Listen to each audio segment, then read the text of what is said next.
Hi guys, so this is your lesson on elimination.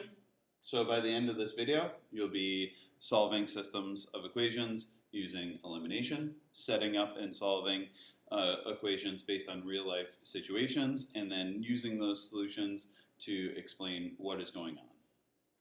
So the section A is the first step along the way. And really we've covered two different methods of solving so far. We have covered solving by graphing and solving by substitution. So there are good places and bad places to use each method. So if we are starting with already y equals, so this is in y equals mx plus b form, method, I'm going to graph because I can graph them easily and I can find where the lines cross. Here, I already have y equals, so I'm going to use substitution because that's going to be easy. I can just take this and I can plug it in for that y and I can solve for x and y, no problem. Whenever it is like this, though, method 3, that's when I could use either substitution or what some students find easier is elimination. So what is elimination? So what is it? The last method is elimination.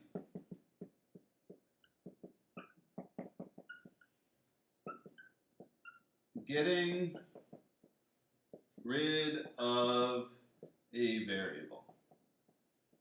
Now we have to do it mathematically, but we're going to get rid of a variable by adding, subtracting, multiplying, and then it makes it easier to solve for x and y, and then we plug it back in.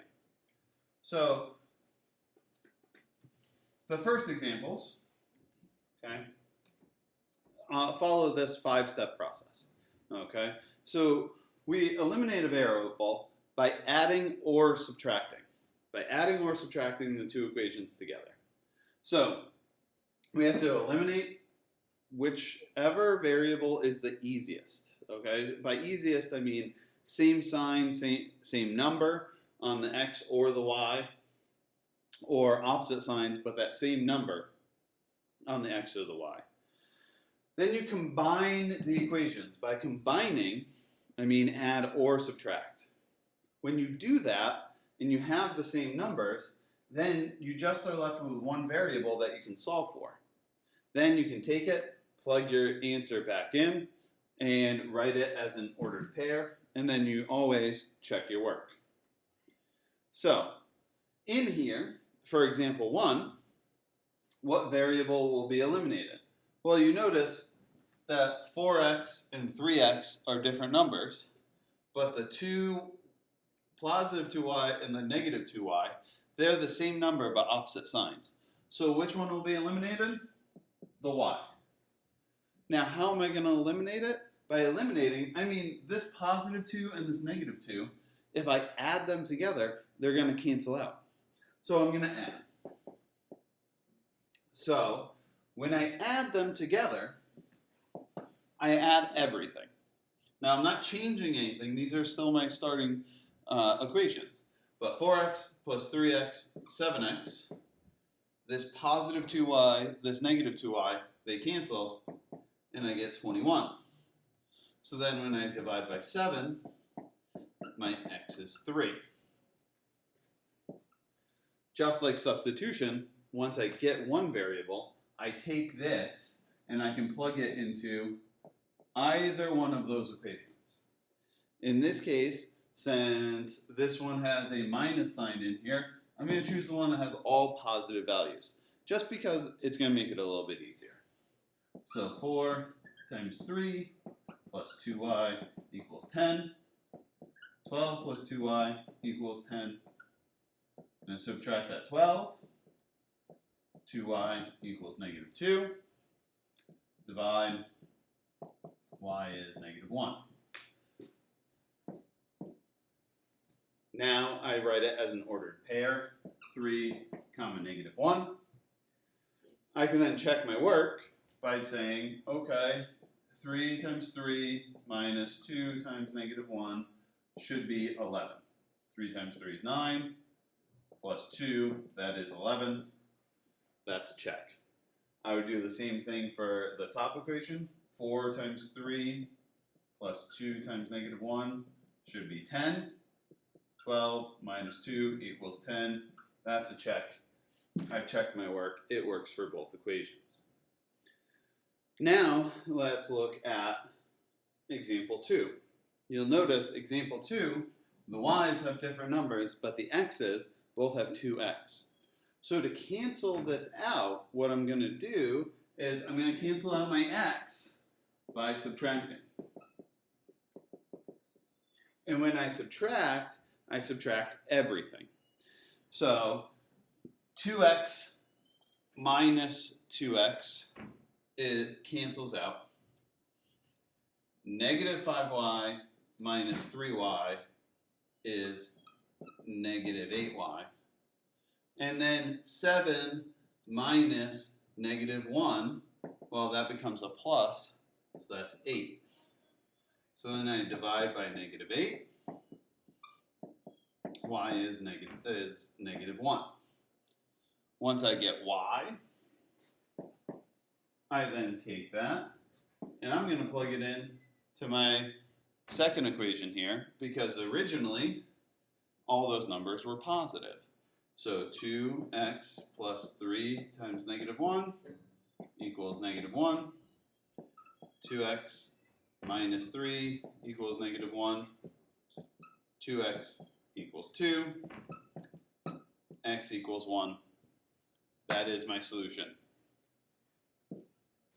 So then I get 1, comma, -1. And that is my ordered pair. So that is how you solve by elimination. You're going to add if the signs are opposites.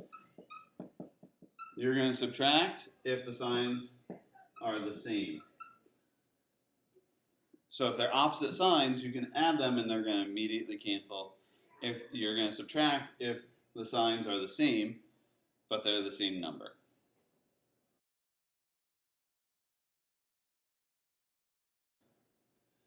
So you'll notice that for x and for y, they don't have the same number or the same constant in front. So what we're going to do is we're going to take one equation, we're going to multiply by that equation by the same number so that we can get opposite signs on one of the variables. So you notice that 2 and 3 is really not a good number that we can multiply one of them by to get the other. But you'll notice the -3, and there's a magical 1 there. Well, I can make that 1 multiply to a 3.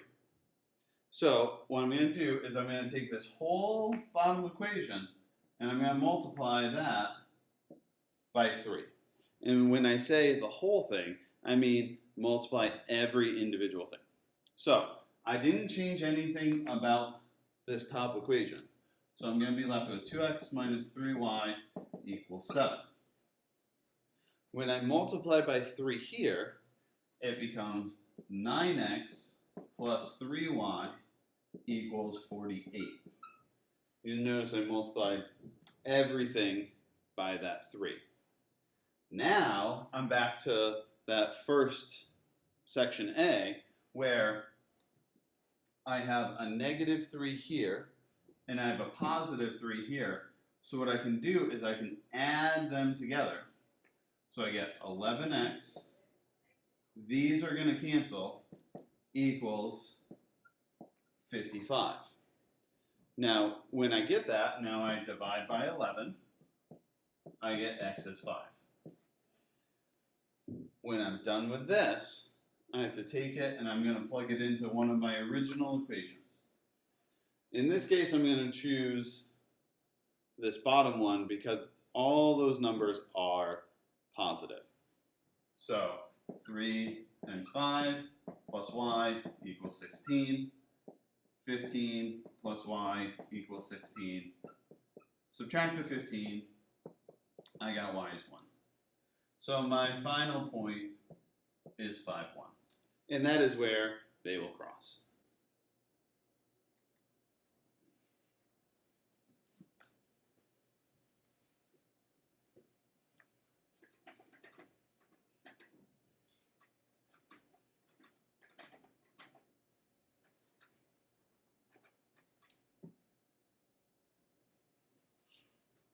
In my next two examples, we're going to do the same process. In this one, you'll notice I could either eliminate the W or the C. It doesn't matter. It's whichever one you're more comfortable with. But you'll notice that I have to take one of these and then either turn it into a 4W or a 10C. So I'm going to multiply by 10 because I think that's the easiest one. So I'm not going to change this equation at all. So I'm going to copy this one down. What I'm going to do is I'm going to multiply this whole thing by 10. So now I get 10W plus 10C equals 2050. Now, if you remember back to the first part, these have the same signs. So 10C and 10C. So I'm going to have to subtract. When I subtract everything. So 4W minus 10W is negative 6W. Those are going to cancel, equal 66. Negative 966. The next step, again, is to divide by that negative 6. I'm left with W equals, now that's going to be positive.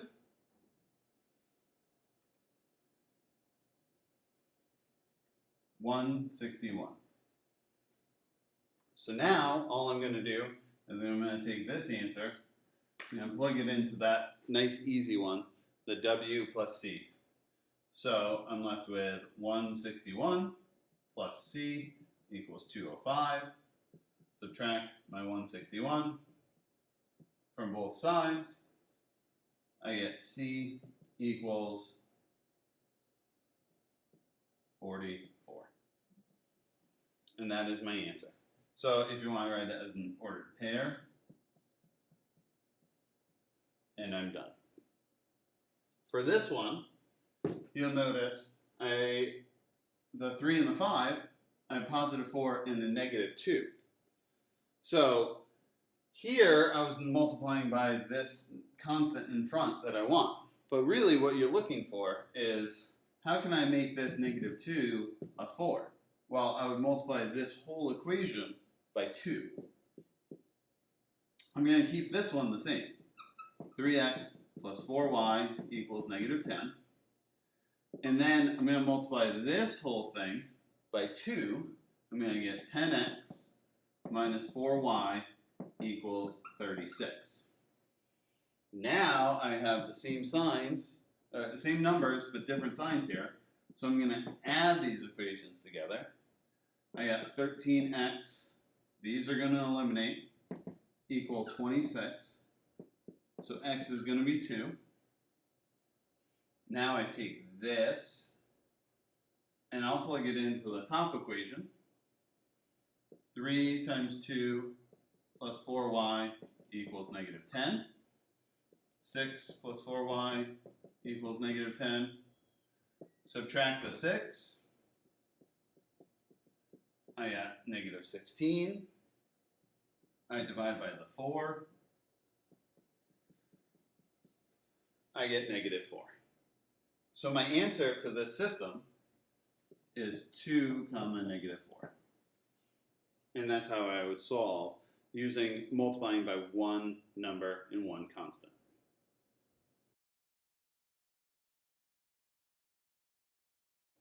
Part C is possibly the hardest part of elimination, but it uses just the properties that we just learned with multiplying equations, and we just have to multiply both equations. So sometimes with elimination, there's no good numbers that both of them go into. 2 doesn't go into 3, 2 doesn't go into 5. So what we have to do is we have to look at this whole thing and say, all right, now we have to multiply both of those equations. And how are we going to do that? We're going to look and say, if I want to eliminate the x's, I would have to multiply this top equation by 2 and this bottom equation by 3. I could also eliminate the y's at the same time, or at a different time. So I could have chosen to multiply this equation by 2 and this equation by 5, and I would eliminate the y's. It's your choice which one you want to eliminate. In my opinion, I try to do the ones that come easiest. So in this case, I think 2 and 3 are kind of the easier ones. But you might also want to try to get rid of those negatives. Again, it's your decision. I'm going to multiply this top equation by this 2 here. I'm going to multiply this bottom equation by 3. So that when I end up multiplying, I'm going to end up with a 6x minus 4y equals negative 14. And here I end up with a 6x minus 15y equals 30. Now, that means if they are the same number but in the same sign, I have to subtract this bottom equation. So now I subtract 6x minus 6x is 0. Those cancel. Negative 4y minus negative 15. These double negatives become a plus. So that becomes 11y equals negative 14 minus 30 is negative 44. I divide by 11. I get y is negative 4. Now I take this. And I'm going to plug it back in to one of my equations. I'm just going to choose the top equation. So 3 times negative 3. I'm just going to choose my top equation. So 3x minus 2 times negative 4 equals negative 7. 3x plus 8 equals negative 7. 3x minus 8 is negative 15. X is negative 5. So now my final point is negative 5, negative 4. That is my answer. The rest of the problems on this packet are for practice, solving by elimination. Thank you.